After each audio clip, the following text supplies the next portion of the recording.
What's going on, everyone? Welcome to another episode of 100 Yards Football Sports Talk Radio. I'll be your host and producer, Logan Landers. And today I'm riding solo talking about the Atlanta Falcons and their Week 7 report. We're going to look at a recap of their Week 6 matchup, Monday Night Football against the Buffalo Bills, and a very impressive showing. We'll dive more into that and also preview their upcoming opponents for Sunday Night Football, the San Francisco 49ers. But before we get into it, if you guys enjoyed the episode, please like, comment, share, and subscribe. We go live here pretty much each and every single day, if not every week for sure, on the channel, Facebook and YouTube. Check us out, Facebook, YouTube there. Also at our podcast, you can find us on Spotify, our podcast, or anywhere you enjoy listening to your shows. You can find us on there as well. Just audio versions of all of our episodes you can watch here on our main two platforms. So we thank you all for that. Now, looking at this game, we are looking good. We are solid overall with the Falcons. They got the win last night, or excuse me, on Monday Night Football. Final score 24-14 against the Buffalo Bills in a game in which Buffalo was heavily favored. That not a lot of people thought that the Falcons would even be competitive, let alone win.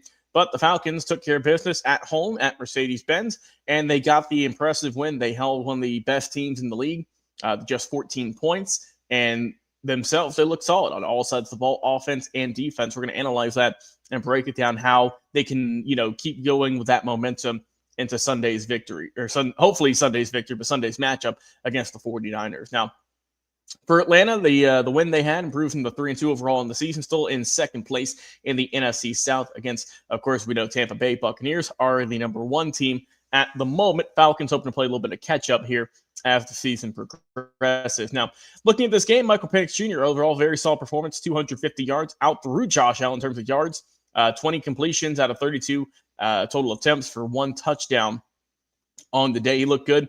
Looked poised. Didn't like a rookie quarterback, that's for sure. He looked great in the pocket. Had time to work, and he threw it to a slew of receivers. He held off to, gave off to his running back as well.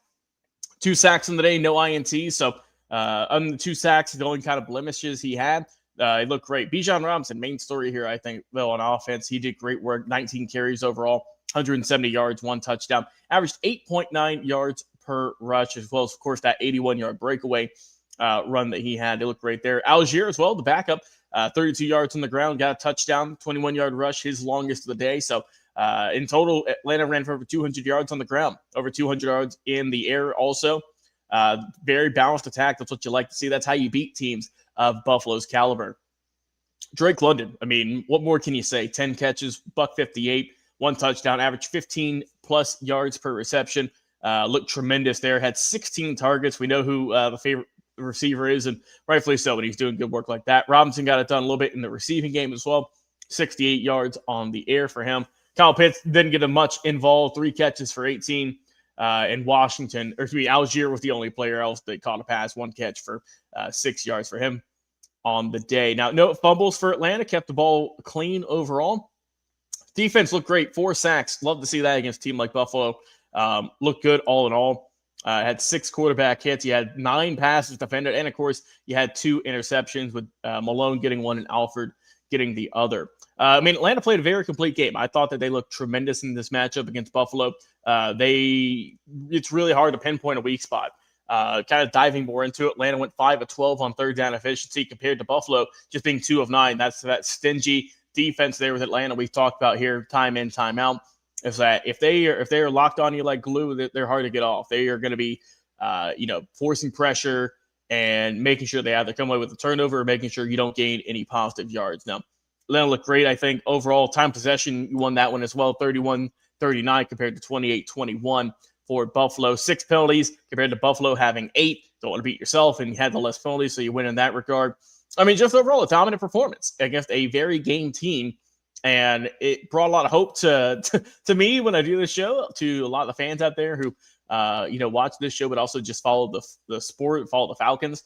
Give them a lot of encouragement, not just for, picking up a big win at this point in the season, but also to build that momentum going forward. And, if the Falcons try to either A, get the NFC South crown or fight for a wild card spot, you have those tough games on the schedule. And so far they passed it with flying colors, beating up Buffalo on Monday Night Football. But now we're going to turn our attention to Sunday Night Football. The Falcons don't get a bye week. They have to make that trek, and they are going to be going to talk with the San Francisco 49ers. Have a nice chat with them this upcoming week. Once again, game's going to be in Atlanta, so don't have to do any wild movement like that. But coming into this game, we know San Francisco has been dealt a slew of injuries. They've dropped 2 of their last 3, including a game to the Tampa Bay Buccaneers. Their previous matchup, 30-19 final score in that one. Now, a lot of question marks around this 49ers team, who are 4-2 coming into this game. The Falcons 3-2. And the reason I say that is because, this game's going to be in Levi, so Falcons got to go out to the West Coast for this one.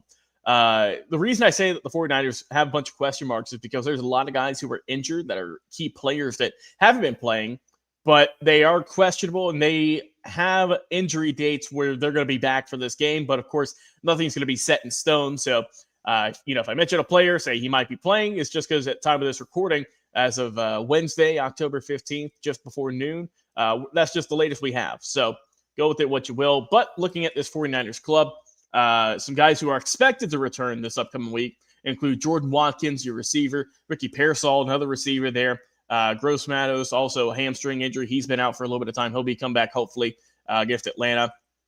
And we know that Brock Purdy had that toe injury lingering all year. He might be able to come back against Atlanta as well. Now, we did learn that Fred Warner is going to be out for quite some time. He got hurt, unfortunately, for San Francisco, and that is going to be to Atlanta for the Falcons. For them, to their advantage, obviously, you're losing Warner, a guy who's, been a staple out there in San Francisco. He's your leading tackler as well with 51 on the season. So that's something they can exploit there on defense. But for offense, honestly, Mac Jones has done a solid job, I would say, with filling in for Brock Purdy. Overall on the season, 113 completions for 6 touchdowns and 3 interceptions, 1,252 yards, which is more than Michael Penix has on the year. So, they're not afraid to let it loose with that. Leading receiver and running back is, of course, Christian McCaffrey.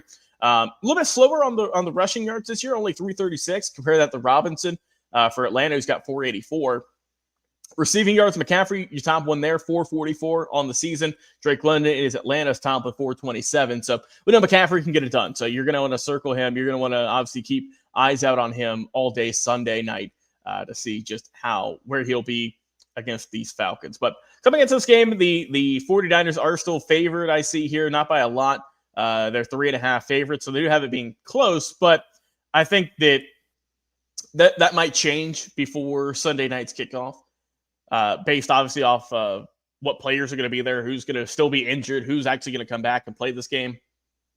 But you have a team in 49ers, like I mentioned, dropped 2 of your last 3, including your previous bowl game against the Tampa Bay Buccaneers. And then meanwhile, you have the Atlanta Falcons, who are winners of back-to-back games.